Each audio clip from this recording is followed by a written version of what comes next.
What did you get for lunch, Mary Paz? Rice and beans?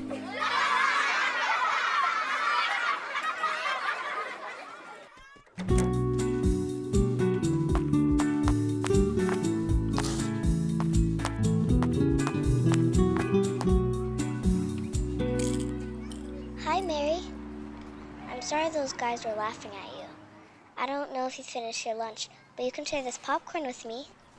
Sure, thank you. Can you please call me MariVi? How do you spell? M-A-R-I-V-I. That's a weird name.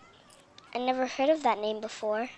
It's Maria Victoria for short. The Mari is for Maria, and the V is for Victoria. That's a very pretty name.